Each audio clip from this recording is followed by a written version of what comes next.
Well, thank you all very much for inviting me to come and speak to you today. I'm going to be looking at the issue of involving people who use drugs in the design and development of service provision. And I'm going to particularly look at that through the lens of people who use stimulant drugs and to look at the response. So in fact, I'm 2 weeks before I leave being the project executive of the European Network of People Who Use Drugs. I'm delighted that Alexei Lahov, who's actually Russian, a refugee now living in Germany, is taking over from me.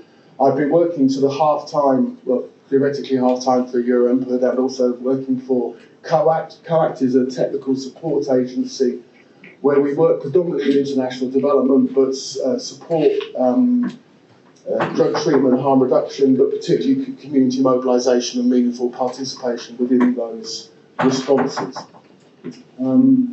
So look, I'm going to particularly look at the issue of participation through the lens of stimulants. One of the reasons for doing that is because I think we've made a lot of progress in the discussion around stimulants after some very challenging and slow starts with the work.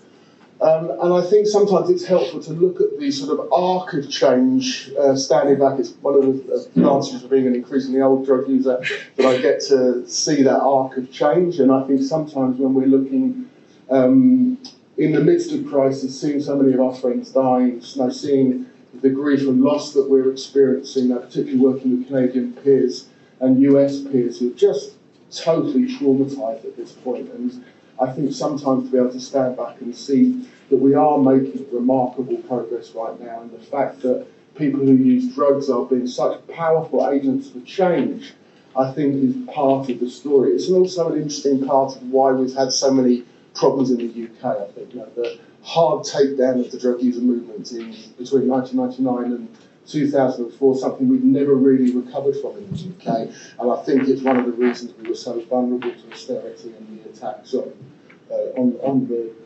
what was called the British model. And I find it increasingly frustrating that I go around the world teaching the British model while coming back to the UK. Sorry, I talk UK because I work at the UN, so I use that terminology. I'm not making any particular play around the future formulation of how we organise things in this island, in these islands, or whatever. So look, I mean, I think I want to acknowledge in looking at this work, particularly sort of two collaborators of mine. One is Magdalena Harris, sitting under this tree. So Professor Magdalena Harris, who has been leading this really remarkable study, the Safe Inhalation Pipe Provision Project. And then Nick, who is the person I've been working with as the sort of person who's helped me break into Bristol and engage with Bristol crack users as part of the SIP study. So part of what I'm talking about is reference between the SIP study, but it also references this sort of very technical guidance that we helped write for the United Nations. So this was a set of guidelines that came out, initially produced through the UN Office of Drugs and Crime HIV team, but then was also endorsed by the UNAIDS programme, which is the joint UN programme on AIDS, and then also the World Health Organization. What was remarkable about these guidelines is they were written by 15 people who use drugs. So, and it was actually 15 people who were from around the world who were sort of key stimulant activists, and I was asked by the UN to help bring this process together. And the reason it happened was because, I mean, the UN is very strong on guidance. By the time you write guidance, practice has normally been happening for 10 or 15 years by the time you get there. So the UN isn't sort of cutting edge in terms of what it does. It captures what's already been done.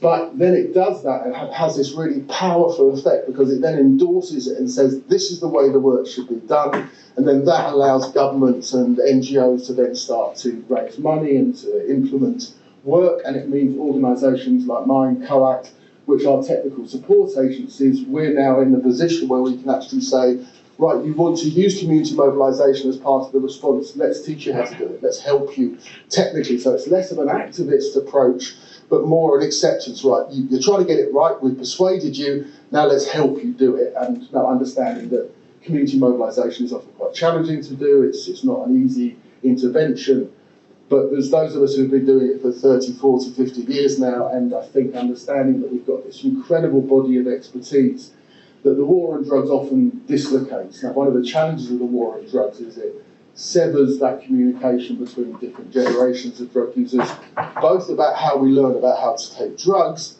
but also how we learn to organise and how we attempt to mobilise. Now, one of the huge changes is the way that social media operates and allows us to talk to each other. I remember my sister, Jude Byrne, my drug-using sister, Jude Byrne, one of the leaders of the Australian drug user movement.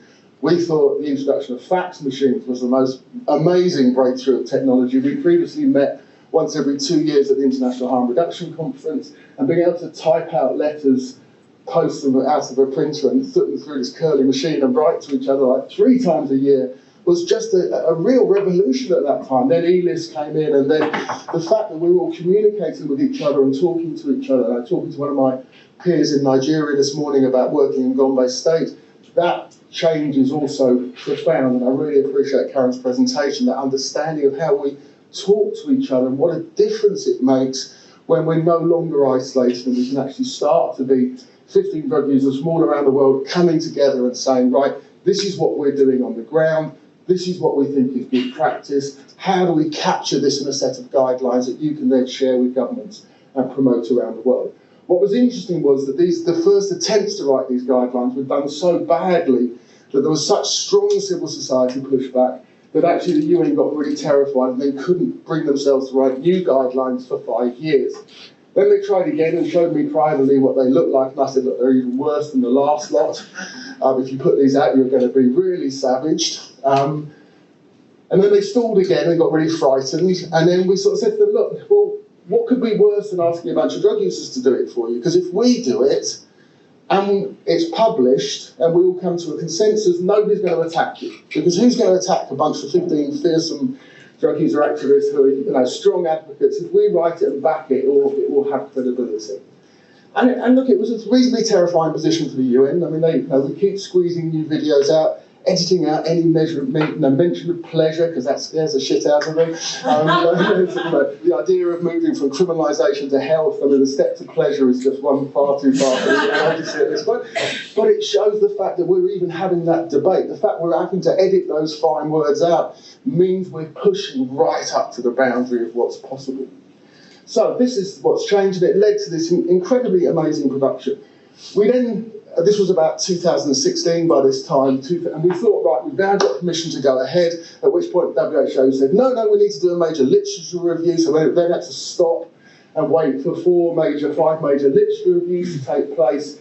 Now, I was super frustrated at that point because I thought we were just about to go, but actually, gathering the evidence from around the world, this is the key of meaningful participation. It's not about one group dominating over everybody else in the system, it's about saying, you want people who use drugs to be key stakeholders in the system, but it was really helpful to go out and have an academic gather all of the literature that was currently available on crack cocaine, methamphetamine, and new psychoactive substance stimulants, and also the range of treatment responses. It didn't mean that's the only thing that was happening, but at least helps us understand what the evidence was currently validating.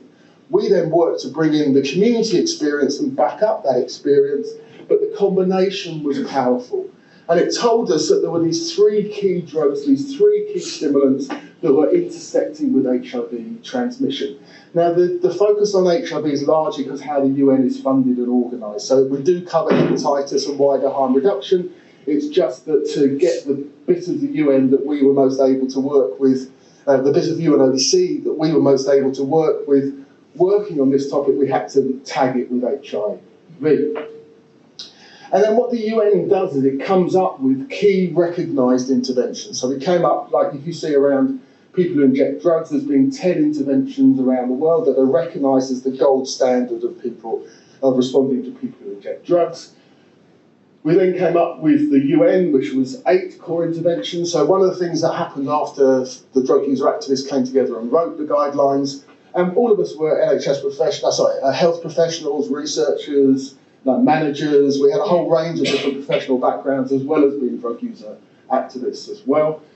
And then a UN staff member at a particular point then rewrote it into sort of UN language so that it fitted with the structure and format of a normal UN document, which again we thought was a helpful process. That wasn't twisting what we were saying, it was just presenting it in the way that the audience that we wanted to persuade was used to speaking. So again, that translation of us translating from the community and then the UN staff learning how to, helping us write the guidelines in a way that everybody else would understand, that was also powerful in the work.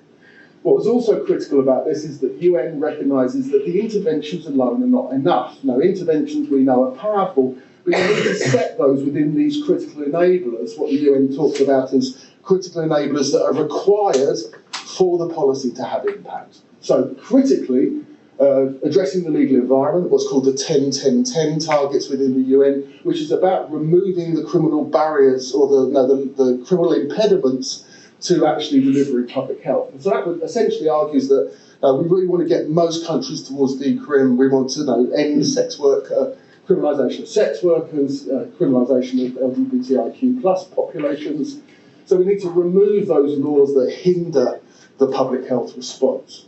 We also need to address stigma and discrimination, obviously critically bound up with criminalisation, and recognise that community mobilisation is a key part of the response. Now, this dates back to the sort of what's called JIPA principles. So the JIPA principles were passed by governments to say that when we talk about HIV, we should involve people who are living with HIV in that conversation.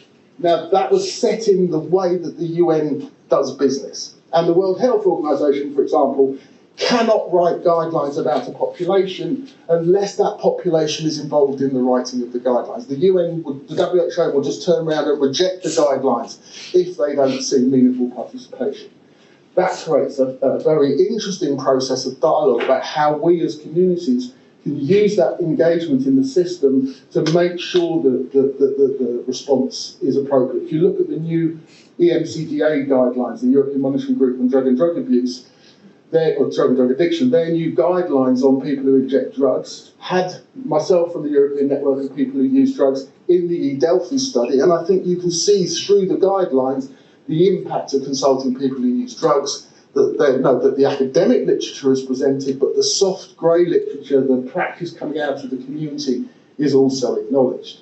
Now, what's happened at the UN is that JIPA was then taken into the wider UN organising. So the UN now has what's described within the HIV programme as key populations. So men who have sex with men, people who inject drugs and other drug users now, sex workers, trans people, and people living with HIV. So these are seen as the sort of key populations affected by HIV. And the principles of JIPA have been applied to that wider population.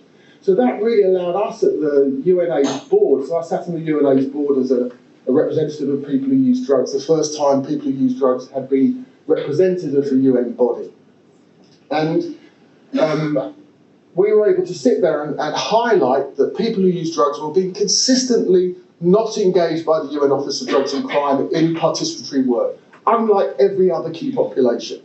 And after a while, the peer pressure on the UNODC became so substantial that actually people said, look, we're sick of the fact that every single meeting we take it in the neck from the drug users because you haven't got your act together to work with them meaningfully.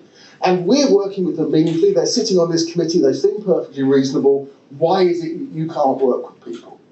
And then finally, in my final meeting on the UNAIDS board, we actually had the retirement of the head of the HIV team. And normally in the UN world at that point, you say, thank you very much for your service and please come back and earn a fortune working as a consultant.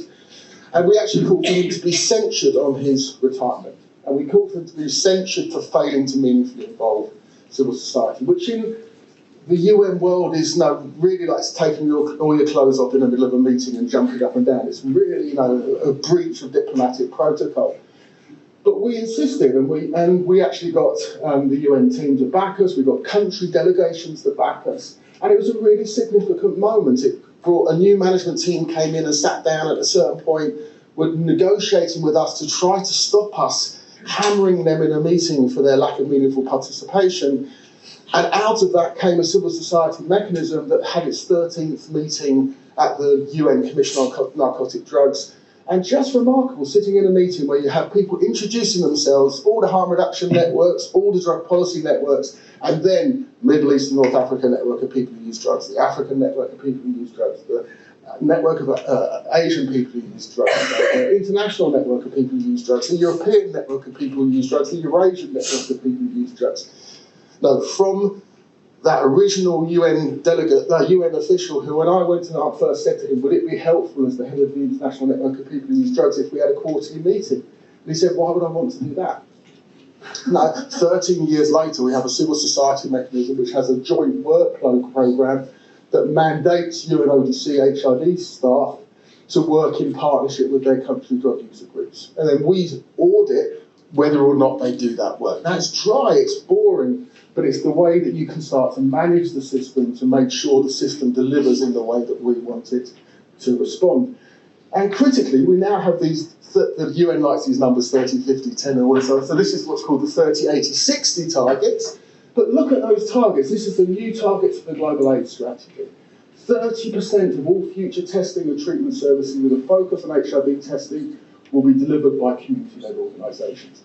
80% of all future HIV prevention with people who inject community populations have all harm reduction. 80% of harm reduction should be delivered by people who inject drugs, by drug user organisations. If we have 0.5% in this country of funding going to drug user groups, I would be super surprised. So this is the difference between policy aspiration and practice. And to achieve that you need to have 60% of advocacy going on, that you need people who use drugs to bring about the change. And look what happened to the treatment system and the harm reduction system when you didn't have a drug user movement. Now, yes, it might be intimidating to think about sharing this much money with us, but look what happened to the harm reduction and drug treatment system when you were exposed to a political attack on harm reduction and you didn't have a drug user movement to stand up and say, what the fuck? What the fuck, you're killing our people. Well, actually, I did say that in the Royal College General Practice Conference, and then 10 years later we come back and have Dame Carol Black, who says exactly the same thing that we said, but we predicted it. She just pointed out what had happened as a result of it. Well, we told you that's what would happen, or we told the government that's what would happen in the first instance. And here in the British Minister for combating police at the last Commissioner of Narcotic Drugs last week, who doesn't even know British drug policy. He was actually standing up and opposing British drug policy in front of a reasonably embarrassed set of civil servants. No, I mean, I think we're just all at this point desperate for a government that has some type of competence in Westminster that we could engage with. And I can understand why there is a desperate nationalism growing around them. I mean, personally, I think any bit of the UK at this point wants to break away from the Westminster government. So it's, I think this, maybe just chop them off and leave them out and the rest of us carry on. So anyway, so look, and I think the key thing about this is starting to be really clear about what is community-led and what is community-based. Because as soon as you start to give rights and funding to community-led, there is a risk that everybody starts identifying as being community-led. But we fought hard to get this recognition. It's taken a long time. In Nigeria, when the Needless Relief Programme was introduced, which I was very happy to technically support, all of the implementators were drug user groups, all of them. Yes, having other NGOs behind the scenes managing the money, helping with the logistics, but the frontline delivery in every single state was delivered by a drug user group. So this idea that drug user groups can't do this type of work, we have drug users delivering peer-based needle and syringe programs in Simu State in the Philippines. We have drug user groups delivering peer-based needle and syringe programs in Kabul in Afghanistan. So anybody that tells me that drug users can't do peer-led harm reduction, I say rubbish, rubbish. There is absolute clear evidence. If you're not making it happen, then let's have a conversation about that. It's about why we're not allowing it to happen, because if it can happen in the Philippines, it can happen in Nigeria, it can happen in Afghanistan, why can't it happen in the UK? So look, and needle and syringe programme is critical. Well, we understand Glasgow was a terrible case study of what happens when you run down provision of needle and syringe programme coverage. You don't have adequate coverage to reach the most marginalised people on the street, and stimulants will test you every single time, because I've sat in drug scenes and during the pandemic, in the COVID pandemic, and seen in Bath people switch to injecting needles and syringes, switch to injecting cocaine, and you see people going bang, bang, bang, bang, bang with needles. If you don't have a huge stock of equipment in that place, and for that really marginalised street homeless population, they're a really vulnerable group who are going to struggle to hold on to enough equipment, to struggle to get access out of hours, all of those problems. And that's why peer-to-peer NSP is such a critical phenomenon. no, and this is not just Glasgow by any means, no. Romania saw the introduction of a methadone injecting outbreak, and again, just as they cut funding from the needle and syringe programs, they thought they'd done it because they got rid of heroin, methadone arrives, bang, into a major problem. So look, this rapid repeated pattern of injecting really tests the quality of needle and syringe program, and I'm really worried about the integration of drug treatment and needle and syringe programs in the UK. I think it's been a real policy mistake. I think it was something done within austerity, but I think drug consumption rooms become the opportunity to re-establish a low threshold engagement with services, and I don't think that should be run by highly medicalised systems. I understand that the first attempts are going to need to do that to prove the case, but Canada and other places, and Lisbon and other places, really highlight the community-led, low-cost models that can be very effective, and that's also how you avoid these huge, big organisations that then bring problems in the local community. Clusters of organisations is much more useful. Pipes is absolutely critical, and I'm going to be talking this afternoon in more detail about the distribution of pipes. Mark Kinsley, who first gave out stimulant pipes, he said to me, look, it was an engagement tool. He said, I walked past people in New York City giving them needles and syringes, and there were all these people smoking crack on the street, and we didn't talk to them. And he said, when I first gave them stimulant pipes, they said, you've noticed us, let's have a conversation. And that opened up to a whole range of other services. What we've seen with the SIP study is just remarkable. I mean, new clients coming into services. I mean, Bristol Drug Project had 30 new clients on the first day the SIP study opened. 1,600 pipes given out in Bristol. I mean, really remarkable. Nottingham talking about how it's really driven this dynamic engagement with a whole population of drug users that weren't being previously served.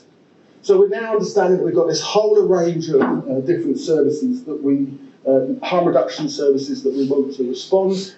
We know about the advice that we want to give. I'll give you this in the slides. But we've got to get that advice out to the drug using community, and that's where drug users are critical, and that's where I think the role of peer-based work, and I think we've seen this as part of the response to the Glasgow outbreak, this really strong investment in community-based responses to reach people and engage people and to make those connections really work for people. The problem is that the vast majority of people are still using in street-based settings. The most exposed people are using in vulnerable settings. This is from Geneva, a conversation I was having with a peer. They have a DCR up the road, but the DCR has decided it can't manage people who use stimulants, so now the stimulant users are all pushed out into the car park behind the drug consumption room. This is a drug consumption room costing 4 million Swiss francs. So it's servicing about 80 to 100 people who inject drugs but doesn't feel that they're that money that can respond to stimulant users. And I think part of the problem is they're not working with the community to try to resolve the problems. In Lisbon, they've talked about this highly expensive model, and then actually they just have a place with a hoarding outside where you can smoke outside. So it's not actually that complicated sometimes to manage the issues. There are other key interventions. Drug checking, I think, is absolutely critical with the synthetic opioid crisis and all the other problems. Not knowing what we're taking is such a challenge in terms of making informed choices. I'll promote to you this series of stimulant health checks that we've developed, which is something we developed initially with the Royal College of General Practice, but it's basically a way of saying, once people identify that they want some more help, how do we have a health-based conversation with people that checks their basic health issues? So we've got tools like this on ketamine, methadone, methamphetamine and crack. And again, we developed this with Chris Ford from the Royal College of General Practice. It's just a really practical way of getting away from the myths of crack or the myths of methamphetamine and just talking about lung health, weight loss, sexual health, mental health, and having a much more practical conversation. We've also got remarkable interventions like pharmacotherapies, massively underused. We keep talking about this being an area that needs more research. It's an under-researched area. So every time we've researched it, the research has been really strong. We just need to do more research and do more practice to demonstrate that this is the way forward. Czech Republic did a remarkable methylphenidate prescribing program during the pandemic with crystal meth users. If you hear the results, it sounds like methadone. It just does. It sounds like OAT. And again, let's not sanction people in OAT for using stimulants. These are two different types of treatment. Let's respond to people constructively, maybe with a stimulant health check rather than punishing people for using drugs, which is what they are in the first place. That's the whole point of being in the drug treatment service. And then back to basic low threshold contemplation groups. This is remarkable work from South Africa. Sean Shelley's developed this great group, basic low threshold motivational group therapy, run in townships, but just really supporting people to support each other, using that baseline community help. And then just finally is understanding that stimulants demands us to be literate around intersectionality. Now, there's whole different populations of people using stimulant drugs. We have all these different types of interventions, but we're going to need to distribute those out through community partners to reach the diverse populations of people using stimulants. The interventions may not be fundamentally changing, but the networks and the people who deliver them may well be changing. And this is just my final comments, which is basically community mobilisation is the best early warning system. I think we suffer from it when we don't have good working relationships. I'm really positive to see the growth of this peer-based work in Scotland. I'm really pleased to see where that goes. We have to decriminalise if we are to have these discussions more seriously. And I think it's important to understand that you can only plan effectively together when we're all around the table together.